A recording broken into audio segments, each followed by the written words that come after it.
Good morning प्यारे बच्चों। आज के वीडियो में हम लोग डाल्टन के परमाणुवाद की व्याख्या को समझेंगे। डाल्टन का परमाणुवाद जॉन डाल्टन नाम के वैज्ञानिक ने 1808 में प्रतिपादित किया था। वास्तव में परमाणु की जो खोज की गई थी अपने भारतीय मनीषी कणाद के द्वारा की गई थी, लेकिन अंग्रेज वैज्ञानिक जॉन डाल्टन को ही श्रेय दिया जा रहा है। चलिए आइए इस सिद्धांत के हम प्रमुख बिंदुओं की चर्चा करते हैं। इसके पहले के वीडियो में आप लोगों ने देखा कि परमाणु पदार्थ का सूक्ष्म कण होता है, सबसे सूक्ष्म कण होता है, अर्थात इससे और छोटे कण में इसे नहीं बदला जा सकता है। तो पहले बिंदु में आप देख रहे हैं सभी पदार्थ अत्यंत छोटे छोटे कणों से बने होते हैं जिन्हें परमाणु कहा जाता है। इस तरह से आप समझ पाए हैं कि सभी पदार्थ जो होते हैं छोटे कणों से बने होते हैं जिन्हें परमाणु कहा जाता है, अर्थात किसी भी पदार्थ का सूक्ष्मतम कण परमाणु कहलाता है। आइए दूसरे बिंदु में देखते हैं। एक पदार्थ के सभी परमाणु सभी गुणों में समान होते हैं, किंतु दूसरे पदार्थ के गुणों से भिन्न होते हैं। जैसा आप दूसरे बिंदु में देख रहे हैं, इसमें कहा जा रहा है एक पदार्थ के सभी परमाणु एक समान होते हैं। वास्तव में परमाणु ही किसी पदार्थ के संरचनात्मक और क्रियात्मक इकाई होते हैं। इस हिसाब से एक पदार्थ के समस्त गुण जो होते हैं एक परमाणु में विद्यमान रहते हैं। क्योंकि एक पदार्थ के लिए परमाणु निश्चित है, इसलिए एक पदार्थ के सारे गुण उसमें पाए जाते हैं। दूसरे पदार्थ के परमाणु भिन्न प्रकार के होंगे, इसलिए उनमें अलग गुण होंगे। तीसरे बिंदु में आप देख रहे हैं परमाणु अविभाज्य है।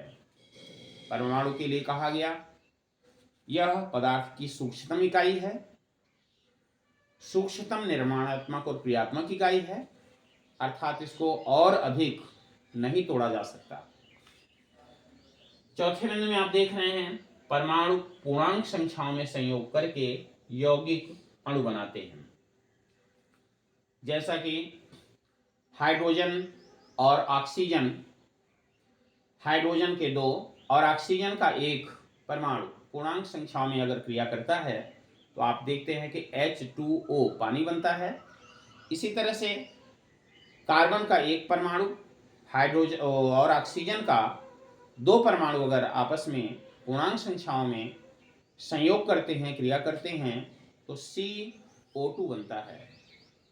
इसी बिंदु के आधार पर परमाणु जो होते हैं पूर्ण संख्याओं में संयोग करके यौगिक या अणु बनाने का कार्य करते हैं। अगले बिंदु में आप देख रहे हैं कि परमाणु को ना तो उत्पन्न किया जा सकता है और ना ही नष्ट किया जा सकता है। अर्थात परमाणु जो है पदार्थ के अविनाशिता के नियम के आधार पर, जैसे आपने पढ़ा था कि पदार्थ अविनाशी होता है, परमाणु भी पदार्थ का सबसे सूक्ष्मतम कण है, इसलिए परमाणु भी अविनाशी होता है। अर्थात इसको ना तो उत्पन्न किया जा सकता है और ना ही नष्ट किया जा सकता है।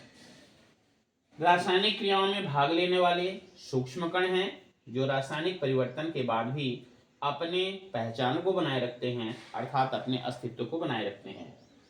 तो क्या कहा जा रहा है? रासायनिक क्रियाओं में भाग लेने वाले सूक्ष्म कण हैं। कोई भी रासायनिक क्रिया अगर आप कराते हैं, जैसे हाइड्रोजन और ऑक्सीजन की क्रिया जब कराते हैं तो ये H2O बनता है। आप देख रहे हैं इस रासायनिक क्रिया में भाग लेने वाला यह हाइड्रोजन और ऑक्सीजन का परमाणु सबसे सूक्ष्म कण है और इस रासायनिक क्रिया के बाद भी H2O बन रहा है। H2O पानी है, लेकिन इस पानी में भी हाइड्रोजन और ऑक्सीजन अपनी अपनी पहचान बना करके रखते हैं, अपने अस्तित्व को बना करके रखते हैं। और जब कभी भी उपयुक्त परिस्थितियां प्राप्त होती हैं तो इसी पानी से हाइड्रोजन और ऑक्सीजन को अलग अलग भी किया जा सकता है। अर्थात यौगिक बनने के बाद ये अपने अस्तित्व को समाप्त नहीं करते, बल्कि अपने अस्तित्व को बनाए रखते हैं।